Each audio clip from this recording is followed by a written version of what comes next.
Amis de la littérature, amoureux des belles plumes, bonsoir. Bienvenue à votre émission qui fait la promotion des œuvres gabonaises et leurs auteurs. Aujourd'hui, nous allons discuter autour d'un livre intitulé « Il a posé son regard sur moi ». Communément appelé Dada, Antoinette Pangui vient de faire son entrée dans le cercle des auteurs gabonais avec son œuvre parue aux éditions Alpha Naomi à Yaoundé au Cameroun en décembre 2017. Antoinette Pangui est chrétienne. Elle exerce un ministère de chantre depuis sa conversion en 1986 au centre d'évangélisation Bethany. Dada est mariée au pasteur Pascal Pangui.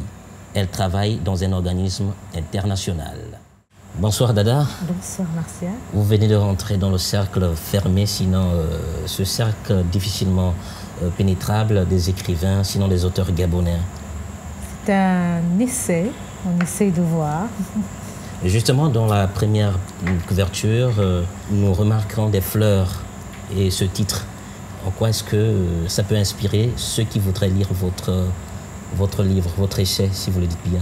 Le titre « Il a posé son regard sur moi » voulait simplement présenter l'œuvre de Dieu dans ma vie, le miracle de Dieu pour l'arrivée d'un fils, cette promesse tant attendue lorsque nous sommes mariés.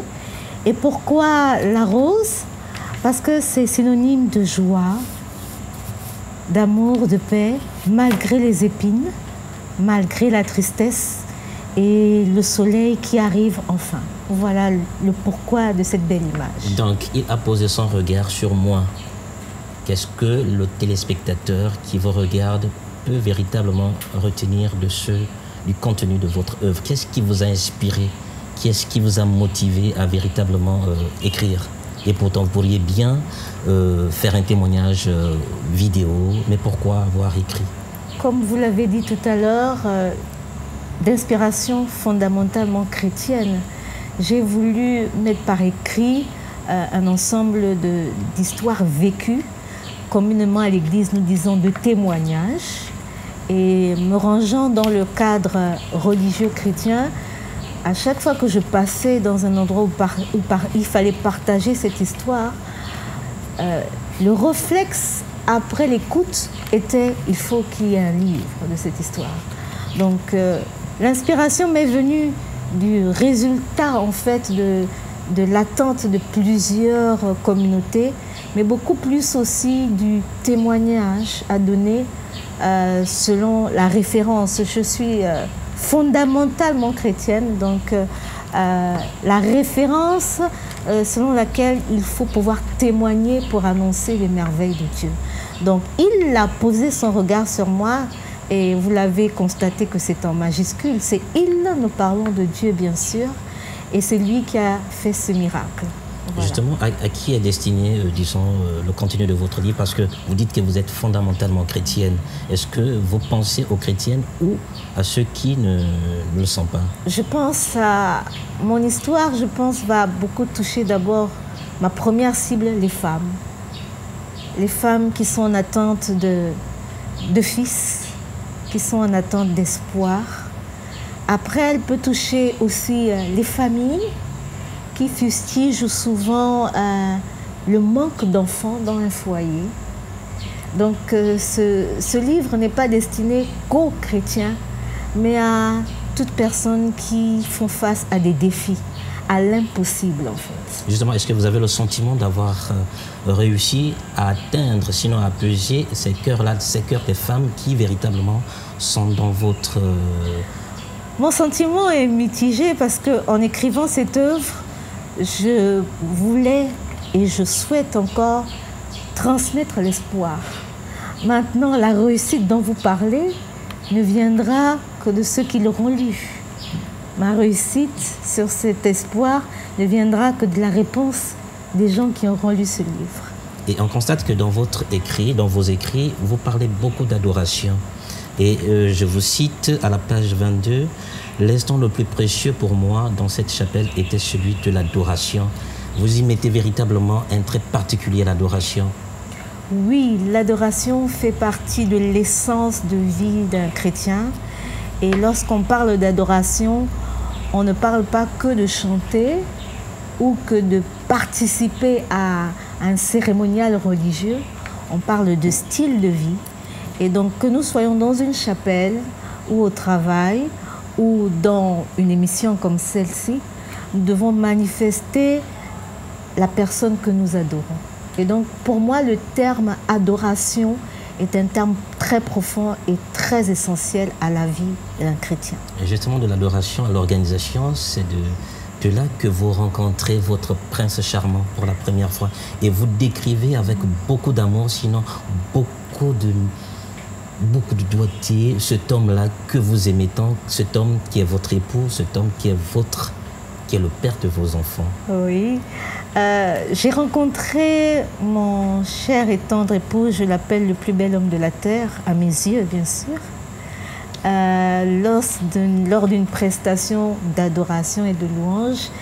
Et pour les lecteurs, vous aurez l'occasion de voir, comme l'a dit Martial, le descriptif de mon époux m'est venu d'une inspiration totalement divine. C'est l'amour qui parle. Et on sentait que vous étiez véritablement amoureuse. Toujours amoureuse. Toujours amoureuse. Et plus tard, vous parlez de le déroulement de votre mariage, comment ça s'est passé. Et vous dites même un peu plus loin que, je vous cite encore, « Le mariage sans rapport sexuel est une maison sans toit. L'amour qui s'exprime en acceptant de se fondre dans son conjoint est le plus haut niveau d'adoration à notre Dieu. » Oui, c'était véritablement la découverte de l'amour. Et dans ce passage, vous parlez encore de l'adoration. Oui, parce que nous avons l'impression, à tort ou à raison, et selon notre culture ou selon l'endroit où nous nous trouvons, que le rapport sexuel est entaché de saleté. Très souvent, même pour les couples conventionnels, il semble que ce ne soit pas un moment de joie, d'étreinte de l'un à l'autre, mais simplement un moment pour pouvoir reproduire son espèce. Et je comprends que dans la relation homme-femme, Dieu a voulu simplement manifester ce qu'il souhaitait avoir comme relation avec un être humain. Cette intimité, cette connaissance de l'autre. Et c'est pour cela qu'il a créé le rapport sexuel. C'est pour cela que je dis que le rapport sexuel est le plus haut niveau d'adoration, parce qu'en se donnant à l'autre, on apprend à se donner à Dieu. C'est très poétique. Et un peu plus tard, vous exprimez les difficultés au sein de votre mariage et vous avez su prendre de la hauteur. Vous avez pris de la hauteur par rapport à ces difficultés, par rapport à ces souffrances, parce que vous avez attendu éperdument cet enfant, fruit de votre amour. Oui, je dirais que la société africaine détermine la famille, le mariage, le couple par le nombre d'enfants produits. Et dans mon expérience qui est partagée dans ce livre, nous avons attendu quasiment 3 ans pour avoir un enfant.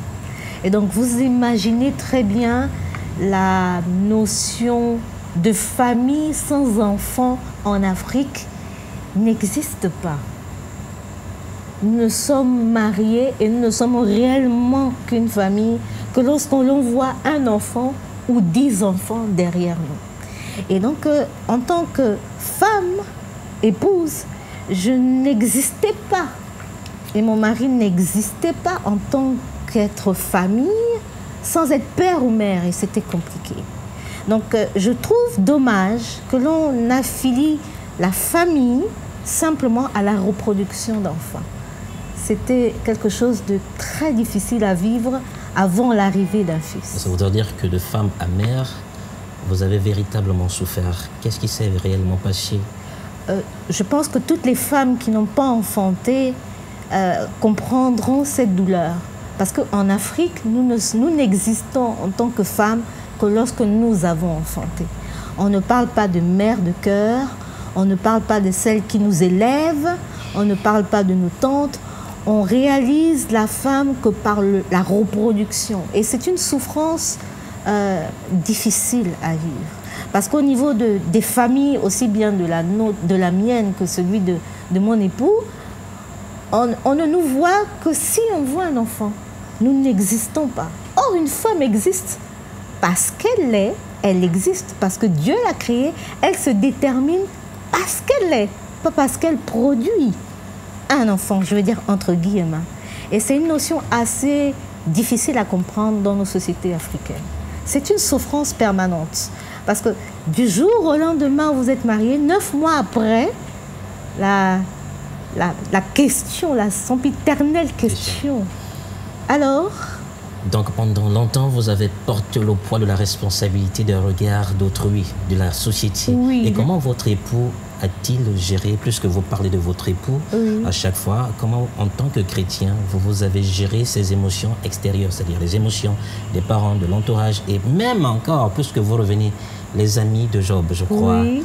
vous revenez, puisque ce sont les amis de Job qui ont douté véritablement de lui. Oui. Donc il y avait aussi un doute qui s'est installé au sein même de ceux qui se disent chrétiens, parce qu'à un moment donné, on a l'impression que vous remettez en cause la chrétienté, sinon la foi de certains chrétiens de votre assemblée. Je remets en cause la notion que nous avons du foyer chrétien à tous les niveaux, au niveau de la société, au niveau de l'Église, au niveau de la communauté, surtout pour les personnes qui vivent ensemble.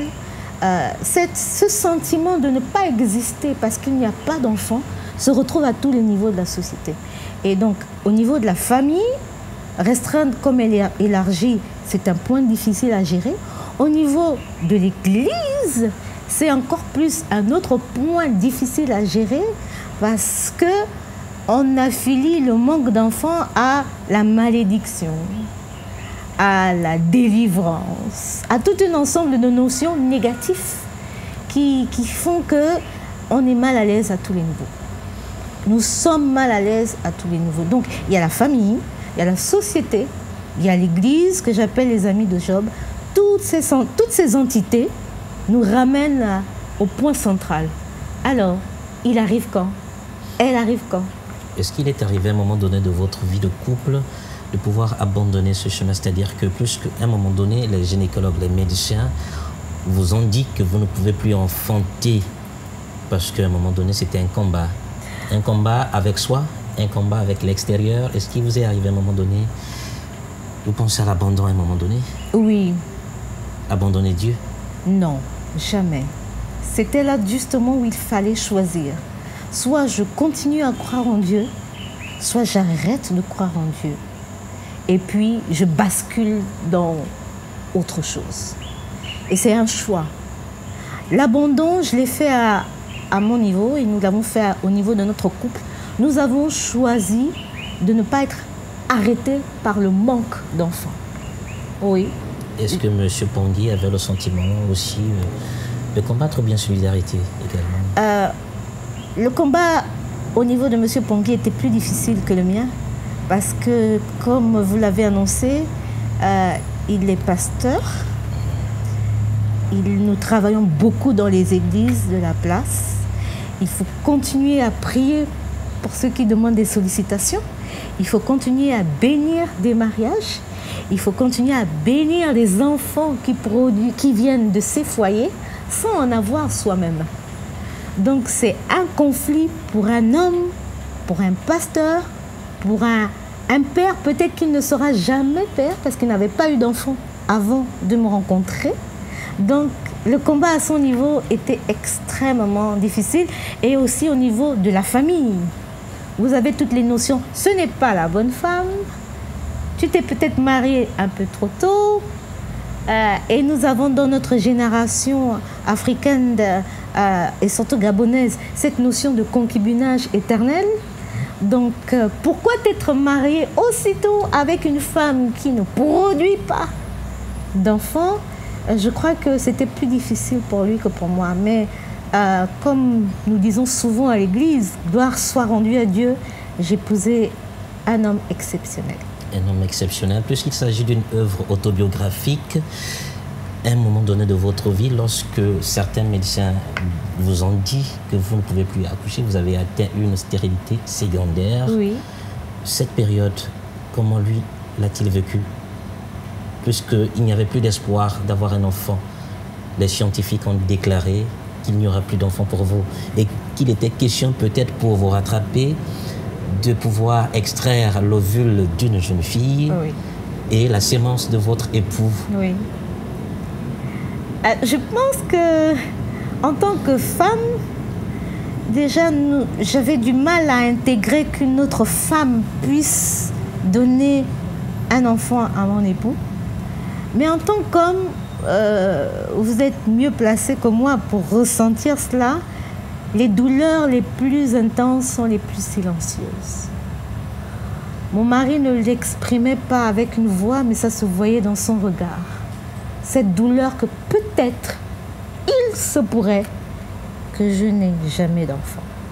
Vous vous rendez chez une autre gynécologue que vous n'avez jamais rencontrée dans un autre hôpital. Et de là vient la surprise, l'agréable surprise. Sinon, le miracle dont vous attendez. Au-delà de la surprise, au-delà du miracle, c'est le choc. Je n'ai plus d'espoir d'avoir un enfant. Donc ça voudrait dire qu'à un moment donné de votre vie, vous avez perdu la foi. Je n'ai pas perdu la foi. Pour avoir, enfin la foi d'avoir un enfant. Je me suis résignée. La résignation. À accepter que, avec ou sans enfant, je vivrai heureuse et je continuerai à adorer mon Dieu. D'où la surprise, le miracle. Voilà. La nouvelle que vous donne la gynécologue. Et surprise, elle aussi. Surprise, je me retrouve dans une situation où je suis stérile, je n'ai pas d'utérus, je n'ai plus d'ovulation, je n'ai plus de période de menstrue, je n'ai plus ce que l'on définit pour une femme. Je n'ai plus rien. Et je dois aller voir un médecin parce que je me sens un tout petit peu mal. Et mon époux a le réflexe de me dire d'aller voir un gynécologue. Bon, par obéissance, je vais voir un gynécologue et vous lirez la suite, mais j'abrège un tout petit peu. À la fin de cet entretien, je suis choquée et totalement ébranlée de voir que je suis enceinte avec un utérus tout neuf et un enfant à l'intérieur. Et Dieu a réellement posé son regard sur moi. Au sortir de l'échange avec la gynécologue, vous estimez que véritablement Dieu a posé son regard sur vous. Et de là, votre patron vous offre une opportunité, les frais de voyage, tout frais payé avec votre mari. N'est-ce pas là aussi des signes de bénédiction de Dieu, vous confirmez? Oui, c'est des signes de miracle de Dieu. Il faut... nous n'allons pas parler de tout le livre aujourd'hui parce que je raconterai toute l'histoire, mais il faut comprendre que dans ma société, j'étais considérée comme une femme à grossesse à risque parce que j'en avais déjà perdu 3 et vous le verrez dans le livre pour nos téléspectateurs. Et donc, lorsque j'annonce à mon patron, à ma patronne que je suis à nouveau enceinte, elle ne prend aucun risque que celui de m'envoyer directement dans une structure hospitalisée pour pouvoir vérifier le fait que je suis à nouveau enceinte. Et dans votre parcours, à un moment donné, lorsque vous perdiez le deuxième fils, vous parliez du 7-7 et vous auriez véritablement aimé que cet enfant vive. Et par surprise, à la 4e grossesse, le véritable miracle arrive, celui de la naissance de votre fils, le 7 janvier 2013. 2014. Disons, il naît à la même date que son père. Quel beau cadeau d'anniversaire. C'est le plus beau cadeau d'anniversaire qu'il ait reçu. Pas de moi, de Dieu bien sûr. Je souhaitais vivement que ce fils puisse naître à la date d'anniversaire de son père. Et ce miracle encore s'est produit. Dieu a permis que notre fils arrive le même jour que son père, à la même heure que son père. Ce n'est juste que les années qui les séparent. Et vous l'avez prénommé Prince Pascal Godwin. Prince parce que c'est un prince de Dieu. Pascal parce que c'est le junior de son père. Et Godwin parce que c'est la volonté de Dieu. Et comment vivez-vous l'arrivée? Vous avez vécu l'arrivée de ce fils au sein de votre foyer, au sein de l'Église et autour de vous, la famille? Vous savez, lorsque on a tellement attendu quelque chose et qu'on s'est retrouvé dans une situation où on accepte de ne plus l'avoir et que Dieu fait ce miracle, c'est un tollé. C'est un tollé général. Vous comprendrez aisément que c'est un petit gâté, mais c'est un tollé général, c'est un émoi sans nom. Il n'y a pas d'explication, en fait. On constate l'impossible et on glorifie Dieu pour cela. On glorifie Dieu, et je voudrais dire aussi que en parcourant l'univers page à page de cette œuvre, vous vouliez interpeller beaucoup de jeunes, beaucoup de chrétiens, sinon des chrétiennes, à pouvoir espérer avoir la foi qu'a eu Job. Oui, l'œuvre est essentiellement chrétienne. C'est vrai qu'elle cible d'abord les femmes, ensuite les chrétiens, mais même les non-croyants. Je voudrais inviter tout le monde à avoir la foi en Dieu, au vrai Dieu, parce que je crois en Jésus-Christ le Seigneur. Et donc, je voudrais amener les gens à toujours persévérer. Peut-être que demain, Dieu fera quelque chose. Je voudrais inviter les croyants et les non-croyants à savoir qu'il y a quelqu'un qui agit au-delà de tout et qu'il faut continuer à espérer. À partir du moment où nous n'espérons plus, nous mourrons. Il a posé son regard sur moi. C'est l'œuvre d'Antoinette Pangui, chrétienne et fonctionnaire dans un organisme international qui partageait sa douleur aux chrétiens. Et cette douleur pourra certainement inspirer beaucoup de chrétiens, beaucoup de chrétiennes qui sont véritablement dans cette optique et qui doit véritablement susciter l'espoir, l'espérance qu'un jour, elles aussi deviendront mères. Alors, Dada, peut-être en 30 secondes, qu'est-ce qu'on peut dire, qu'est-ce qu'on peut conclure? Ben, en 30 secondes, lisez ce livre. En 30 secondes, espérez toujours. En 30 secondes, Dieu est capable. Et à tous les amoureux de la lecture, je pense que vous aurez un objet à côté de vous, un sujet qui pourra vous édifier dans tous les termes. Alors, l'auteur de ce livre vous le recommande. Il est facile à lire, il est très, très bien écrit. Il donne envie davantage de lire et certainement de partager avec votre entourage. Lisez sans modération. Amis de la plume, amoureux des belles lettres, merci, c'est la fin de cette émission. Merci de nous avoir suivis. Tout le monde descend, personne ne reste. Mes lunettes aussi. Merci.